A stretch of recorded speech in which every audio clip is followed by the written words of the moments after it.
Hello students, welcome to my YouTube channel. आप सभी को भगवान के पावन दिवस की बहुत बहुत हार्दिक शुभकामनाएं।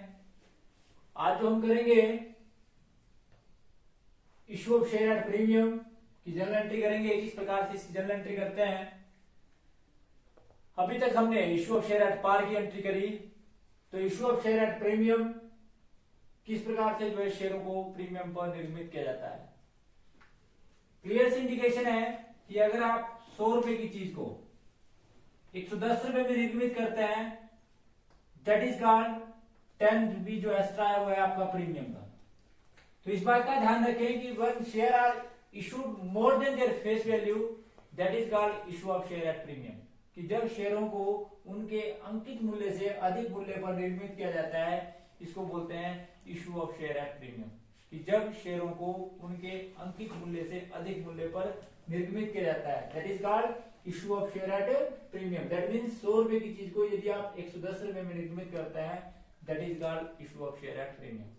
तो यहाँ क्लियर सी इंडिकेशन है कि कंपनी अधिनियम के अनुसार शेयरों को प्रीमियम पर निर्मित करने के लिए, अर्थात कोई भी कंपनी जो कंपनी को शेयरों पर निर्मित करती है उसके लिए किसी प्रकार की रिस्ट्रिक्शन नहीं है कि ऐसा नहीं कंपनी बोलती है कि आप शेयरों को प्रीमियम पर निर्मित नहीं कर सकते हैं। किसी भी कंपनी के लिए बात देखकर आज से अगर आप 2013 से पहले की बात करें तो शेयरों को निर्मित करने के लिए जो 3 तरीके थे, एट पार, एट प्रीमियम और डिस्काउंट। डिस्काउंट का 2013 के बाद बिल्कुल खत्म कर दिया गया। आप शेयरों को डिस्काउंट पर निर्मित कर नहीं सकते हैं, ऐसी कंडीशन डिस्काउंट के अंदर है। तो इसका मतलब है कि अब और उसके लिए बहुत सारे प्रोविजंस भी थे, परंतु क्योंकि अब सिलेबस में ना होने का डिस्काउंट की हम ज्यादा एक्सप्लेनेशन नहीं करेंगे। हम बात करते हैं कि share are issued at premium की किस प्रकार से लिखा उसको मैं एंट्री करते हैं, और प्रीमियम जो है पर जब निर्मित किया जाता है तो उसका पैसे का आप क्या प्रीमियम पर निर्मित कर सकते हैं। तो सबसे पहली बात तो यही बताई मैंने कि आप प्रीमियम पर किसी भी कंपनी को अगर शेयरों को प्रीमियम पर निर्मित करना हो तो कंपनी को किसी प्रकार की रिस्ट्रिक्शन नहीं है, अर्थात कोई भी कंपनी जो है वो प्रीमियम पर निर्मित कर सकती है।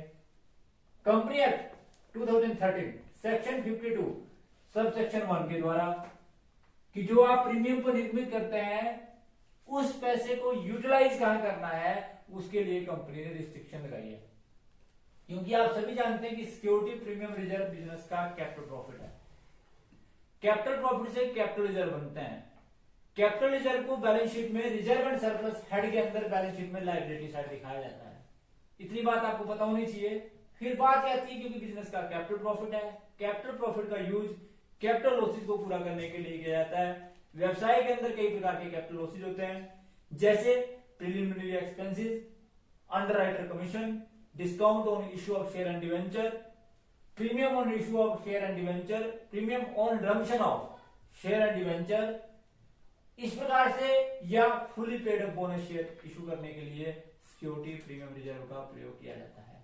तो आपको यह पता होना चाहिए कि जो सिक्योरिटी प्रीमियम रिजर्व का पैसा है वो company act 2013 section 52 sub section 1 के अनुसार उसका यूटिलाइजेशन कहां करते हैं। बड़ा इंपॉर्टेंट है थ्योरेटिकल पॉइंट ऑफ से भी, जब आप थ्योरेटिकल पॉइंट करते हैं इसका तब भी ये बड़ा इंपॉर्टेंट है, जिसके अंदर आपको ये पता होना चाहिए कि सिक्योरिटी प्रीमियम रिजर्व के पैसे का यूटिलाइजेशन कैसे करते हैं। जो आपको क्वेश्चन आता है what do mean by security premium reserve and what are the utilisation of security premium reserve, तो ये आपको क्लियर आता है। और कई बार आपसे क्वेश्चन भी पूछ देते हैं कि जो आपका सिक्योरिटी प्रीमियम रिजर्व का पैसा है वो कौन से एक्ट के अनुसार उसका जो है यूटिलाइजेशन जो है किसी स्पेसिफिक पर्पस के लिए या कैपिटल लॉसेस को पूरा करने के लिए किया जाता है। तो आपको इसका स्ट्रिक्ट जवाब है कि company amendment act 2013 section 52 sub section 1 के अनुसार सिक्योरिटी प्रीमियम रिजर्व के पैसे का यूटिलाइजेशन प्रिलिमिनरी एक्सपेंसेस को रिटर्न ऑफ करने के लिए, अंडरराइटर को कमीशन देने के लिए, premium on issue of premium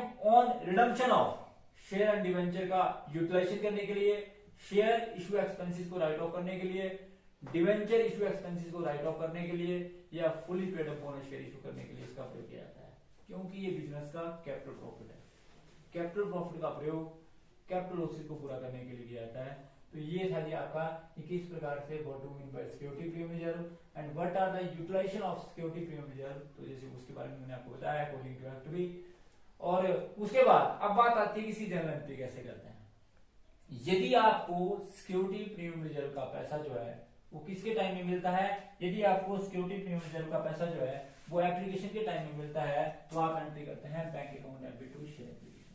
तो आप एंट्री करते हैं bank account debit to share application. तो जैसे सिंपल सी बात है कि जी जो इसके पैसे, सबसे पहले एप्लीकेशन के टाइम में आपको पैसा रिसीव होता है, और जब कभी भी आपको पैसा रिसीव होता है तो आप एंट्री करते हैं bank account debit to share application. मान लो फॉर एग्जांपल आपने जो है 1000 शेयर इशू किए, ठीक है जी, आपको 2 रुपए एप्लीकेशन में मिलता है, 3 रुपए आपको अलॉटमेंट में मिलता है, और 5 रुपए जो आपको फर्स्ट एंड फाइनल कॉल में मिलता है। ये तो पार की बात आती है, परंतु ये बोलता है कि आपका 1 रुपया प्रीमियम भी है, और वो प्रीमियम का पैसा जो है आपको एप्लीकेशन के टाइम में मिलता है। तो 1000 शेयर आपने इशू किए, 3 रुपए के हिसाब से 3000 होंगे, तो इसका मतलब है कि आपको एप्लीकेशन के टाइम में 3000 रुपीज मिलेगा।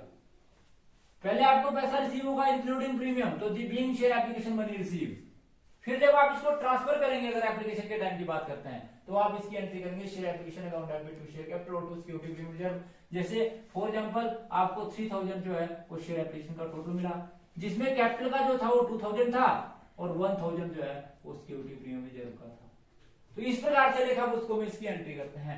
एप्लीकेशन के टाइम में पहले आपको पैसा रिसीव होता है, ध्यान रखना इस बात का, एप्लीकेशन के टाइम में आपको पहले पैसा रिसीव होता है, क्योंकि कंपनी एक्ट भी ये कंडीशन लगाया था कि जब तक मिनिमम सब्सक्रिप्शन की पैसे के, जब तक मिनिमम सब्सक्रिप्शन की कंडीशन पूरी नहीं होती ना, आप उस पैसे का यूटिलाइजेशन नहीं कर सकते।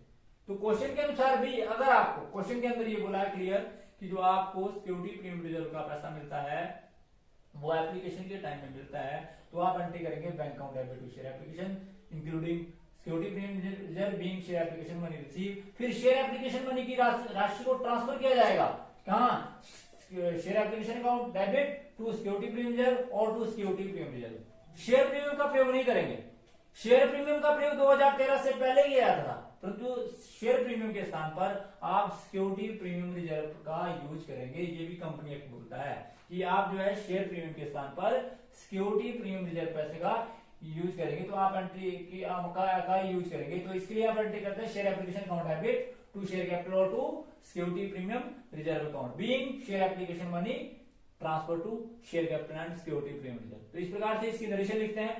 ये तो था कि अगर एप्लीकेशन के टाइम में आपको पैसा रिसीव होता है, अगर आपको पैसा एप्लीकेशन के टाइम में रिसीव नहीं होता बल्कि अलॉटमेंट के टाइम में होता है, तो इसका मतलब है कि एप्लीकेशन के टाइम में तो आपको 2000 मिलने हैं, 2000 और 2000 मिलने हैं। अलॉटमेंट के टाइम में जो मैंने आपको बताया 3 रुपए आपको मिलने थे, परंतु अगर इंक्लूडिंग प्रीमियम की बात करें तो आपको 4000 मिलने हैं।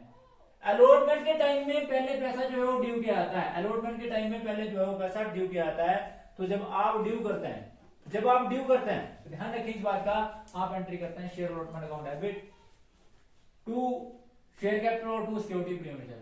तो अलॉटमेंट का पैसा जो है वो आपको टोटल मिला 4000 मिला, जिसमें आपको कैपिटल का मिला 3000 और 1000 जो है आपको क्या मिला जी, सिक्योरिटी प्रीमियम रिजर्व का। फिर उसका सारा पैसा जब आपको रिसीव हुआ, जब आपको सारा पैसा रिसीव हुआ तो आप एंट्री करते हैं bank account debit to share allotment including premium. तो आपको जब पैसा रिसीव होता है तो आप एंट्री करते हैं 4000 और 4000।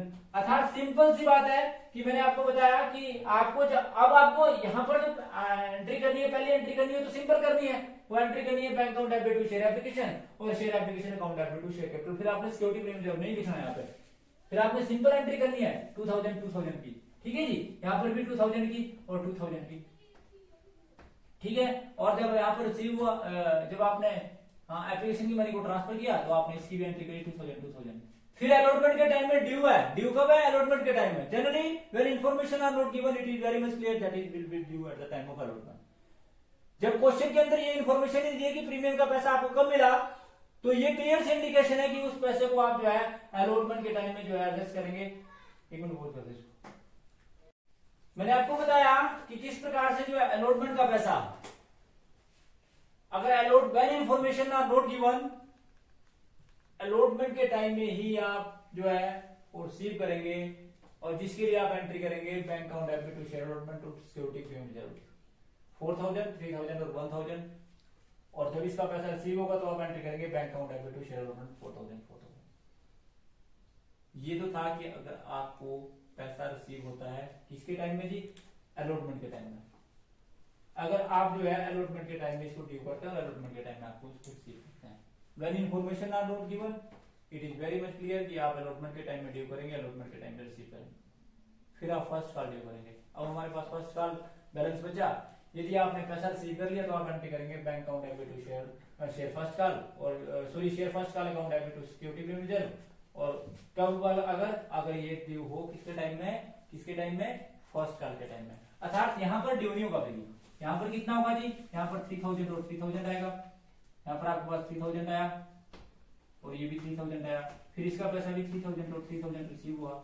क्वेश्चन के अंदर क्लियर बोला है कि आपको जो पैसा रिसीव होगा वो किसके टाइम में होगा जी, फर्स्ट कॉल के टाइम में रिसीव होगा, प्रीमियम का भी। तो एंट्री करेंगे share first call account debit to share capital और टू सिक्योरिटी प्रीमियम रिजर्व। अब 5 रुपए की बजाय 6 रुपए से फर्स्ट कॉल ड्यू होगी, क्योंकि 1 रुपया प्रीमियम का है।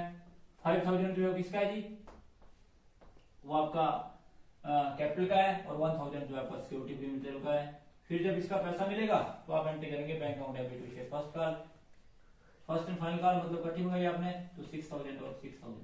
तो इस प्रकार से जो है इसकी लेखा पुस्तकों में एंट्री की जाएगी। ध्यान रखिए इस बात का कि हर कंडीशन के अंदर अगर सेकंड कॉल के अंदर ड्यू हो तो वही क्या एंट्री करेंगे, share second call account debit to share capital और टू सिक्योरिटी रिजर्व। जब उसका पैसा रिसीव होगा तो bank account debit to share second call.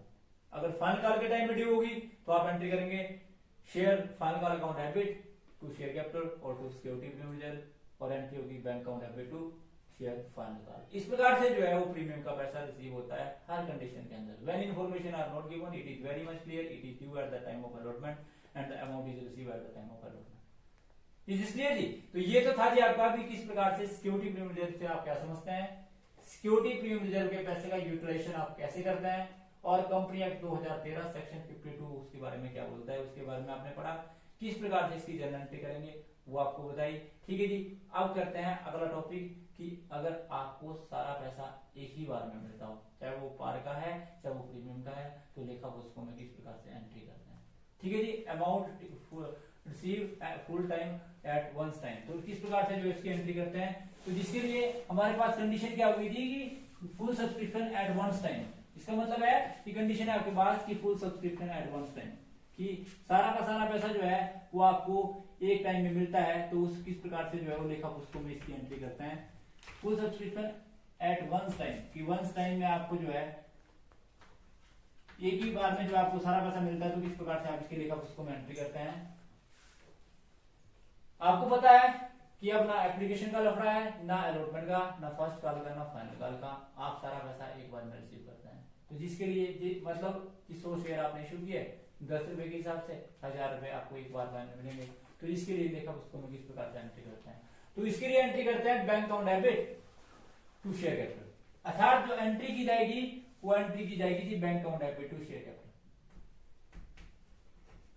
अगर किसके टाइम में, अगर है जी आपका एट पार, तो एंट्री की जाएगी bank account debit to share capital और 1000 और 1000 सीधा 100 share at the rate of मतलब अगर 1 लाख शेयर है और एट द रेट ऑफ ₹1 है 100 है, तो इसका मतलब है कि आपको 10 लाख इकट्ठा मिलेगा। इस प्रकार से जो है लेखा पुस्तक इसकी एंट्री करेंगे। अर्थात ना तो आपको एप्लीकेशन ड्यू करने की जरूरत है, ना अलॉटमेंट ड्यू करने की जरूरत है, आप सीधी एंट्री कर सकते हैं bank account debit to share capital. और अगर आप इस पैसे को क्लियर सिंडिकेशन है कि अगर आप प्रीमियम के साथ रिसीव करते हैं तो आप एंट्री करते हैं bank account debit to share capital और टू सिक्योरिटी प्रीमियम, तब आप एंट्री करते हैं bank account debit to share capital और टू सिक्योरिटी प्रीमियम रिजर्व। तो जिसके लिए आप एंट्री करते हैं, जैसे मानो 10% प्रीमियम है तो 11 लाख और 10 लाख आपका कैपिटल का है और आपका 1 लाख जो है वो किस चीज का है जी, प्रीमियम का है। तो इस प्रकार से जो लेखा उसको इसकी एंट्री कि वंस टाइम में अगर आपको पैसा मिलता है सारा ही, तो आप क्या करते हैं, ना तो आप ड्यू करते हैं एप्लीकेशन, ना आप रिसीव करते हैं, बल्कि आप सीधा ही पैसा रिसीव करते हैं, जिसके लिए आप एंट्री करते हैं bank account debit to share capital.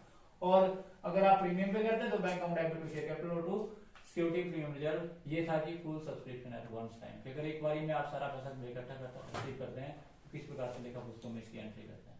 ठीक है जी, उसके बाद अब बात आती है कि अगर आपके पास, क्योंकि आप सभी जानते हैं कि शेयर 2 प्रकार के होते हैं, कितने प्रकार के होते हैं, नंबर 1 इक्विटी शेयर्स और नंबर 2 प्रेफरेंस शेयर्स। अगर बात करें इक्विटी शेयर्स और प्रेफरेंस शेयर्स की, कि जो आपके इक्विटी शेयर और प्रेफरेंस शेयर्स जो है उनको किस प्रकार से जो है अगर वो साथ साथ में दिए हो तो किस प्रकार से उसकी लेखा पुस्तकों में एंट्री करते हैं। मैंने आपको बताया कि शेयर्स जो 2 टाइप्स के होते हैं, प्रेफरेंस शेयर और इक्विटी शेयर्स। अगर तो when information are not given all these share are assume that कि it will be equity share, आपको मेंशन करने की जरूरत नहीं है। परंतु यदि क्वेश्चन के अंदर ये लिखा है कि आप जो है वो 10% प्रेफरेंस शेयर इशू करते हैं, तो ऐसी कंडीशन के अंदर एंट्री बिल्कुल सेम है, केवल मात्र नाम चेंज किया जाएगा कि जैसे पहली एंट्री करते हैं आप bank account debit to share application account, तो आप एंट्री करते हैं bank account debit to 10% preference share application account, कि जितने प्रेफरेंस शेयर्स हैं उनका नाम लिखेंगे। फिर दूसरी एंट्री करेंगे 10% preference share application account debit to 10% preference share capital account, अर्थात कैपिटल के साथ, शेयर कैपिटल के साथ प्रेफरेंस शब्द का प्रयोग करना जो है वो अनिवार्य है, जो इस बात की ओर इंडिकेट करता है कि आपने पब्लिक को इक्विटी शेयर के स्थान पर प्रेफरेंस शेयर इशू किए हैं। अब अगला क्वेश्चन कि अगर आप प्रेफरेंस और इक्विटी दोनों इशू करते हैं तो प्रेफरेंस के साथ प्रेफरेंस शब्द का प्रयोग किया जाएगा और इक्विटी के साथ इक्विटी शब्द का प्रयोग किया जाएगा। जितना पैसा उसका ड्यू है एप्लीकेशन के टाइम में एप्लीकेशन के टाइम में आएगा, जितना अलॉटमेंट के टाइम में उतना अलॉटमेंट के टाइम में आएगा, जितना फर्स्ट कॉल के टाइम में ड्यू है उतना फर्स्ट कॉल के टाइम में आएगा, जितना सेकंड कॉल के टाइम में ड्यू है उतना सेकंड कॉल के टाइम में आएगा, और जितना फाइनल कॉल के टाइम में ड्यू है उसका फाइनल कॉल के टाइम में आएगा। अगर एग्जांपल के द्वारा समझाना चाहें कि मान लो फॉर एग्जांपल सबसे पहले प्रेफरेंस शेयर एप्लीकेशन का पैसा आता है, तो आप एंट्री करते हैं bank account debit to preference share application account. फिर इक्विटी शेयर एप्लीकेशन का पैसा भी आता है, तो आप एंट्री करते हैं bank account debit to equity share capital account. फिर आप इनको ट्रांसफर करते हैं, फिर आप जब ट्रांसफर करते हैं तो आप प्रेफरेंस शेयर कैपिटल को ट्रांसफर करते हैं, तो जिसके लिए आप एंट्री करते हैं preference share application account debit to preference share capital account, और इक्विटी शेयर कैपिटल के लिए equity share application account debit to equity share capital account. फिर आप अलॉटमेंट ड्यू करते हैं, जब अलॉटमेंट ड्यू करते हैं तो आप एंट्री करते हैं पहले अलॉटमेंट ड्यू करते हैं प्रेफरेंस शेयर की, जिसके लिए आप एंट्री करते हैं preference share allotment account debit to preference share capital account. फिर इक्विटी शेयर अलॉटमेंट ड्यू करते हैं, फिर equity share allotment account debit to equity share capital account. फिर उनका पैसा रिसीव होता है, जब पैसा रिसीव होता है तो आप एंट्री करते हैं bank account debit to preference share allotment account. फिर इक्विटी शेयर का रिसीव होता है तो आप एंट्री करते हैं bank account debit to equity share allotment account. फिर आप फर्स्ट कॉल या फाइनल कॉल या सेकंड कॉल ड्यू करते हैं, तो जिस कॉल को भी आप ड्यू करेंगे तो पहले आपने प्रेफरेंस शेयर की ड्यू करी, तो आपने एंट्री करी preference share first call account debit to preference share capital account. फिर आपने इक्विटी शेयर ड्यू करी, तो आपने करी equity share first call account debit to equity share capital account. फिर उन दोनों का पैसा रिसीव हुआ bank account debit to preference share first call account, और फिर इक्विटी शेयर का पैसा रिसीव हुआ तो bank account debit to equity share first call account. Second call भी और फाइनल कॉल भी इस प्रकार से ड्यू की जाएगी। ये उस कंडीशन में था यदि दोनों शेयर इशू करते हैं, ये भी आपको पता लग गया।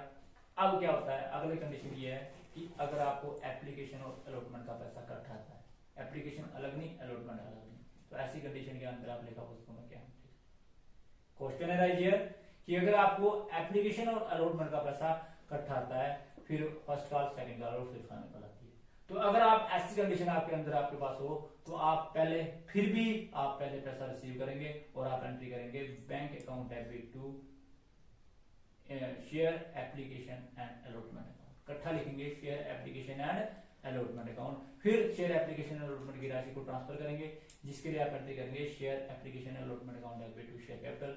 फिर फर्स्ट कॉल ड्यू होगी, जिसके लिए आप एंट्री करेंगे share first call account debit to share capital. फिर उसका पैसा रिसीव होगा bank account debit to share first call. फिर ऐसी कंडीशन अगली कि आप सेकंड कॉल ड्यू करेंगे share second call account debit to share capital, फिर उसका पैसा रिसीव होगा बैंक अकाउंट डेबिट टू। अर्थात कहने का मतलब यहाँ पर यह है कि अगर अलॉटमेंट और एप्लीकेशन का पैसा इकट्ठा रिसीव होता है तो सबसे पहले आप उसकी एंट्री करेंगे, जिसके लिए आप एंट्री करेंगे bank account debit to share application and allotment account. फिर उस पैसे को ट्रांसफर करेंगे, जिसके लिए आप एंट्री करेंगे share application allotment account debit to share capital. फिर आप फर्स्ट कॉल ड्यू करेंगे share first call account debit to share capital, और फिर उसका पैसा रिसीव होगा bank account debit to share first call. तो ये था जी आपका कि किस प्रकार से यदि आपको एप्लीकेशन और अलॉटमेंट एक साथ रिसीव होती है। तो ये हमारे कुछ टॉपिक थे जिसमें हमने सबसे पहले इशू ऑफ शेयर का किया, प्रीमियम का। फिर उसके बाद हमने ये किया कि किस प्रकार से जो है अगर एट वंस टाइम अगर आपको सारा पैसा रिसीव होता है तो आपने उसकी कैसे एंट्री करनी है। फिर आपको बताया कि यदि प्रेफरेंस शेयर्स आप इशू करते हैं तो उसके साथ प्रेफरेंस शेयर कैपिटल लगाना जरूरी है, और यदि आप दोनों को इशू करते हैं तो उनकी किस प्रकार से एंट्री करते हैं प्रेफरेंस और इक्विटी शेयर्स को, तो वो आपको बताया। तो ये था जी आपका आज का टॉपिक। तो thanks for watching the video, please like and subscribe.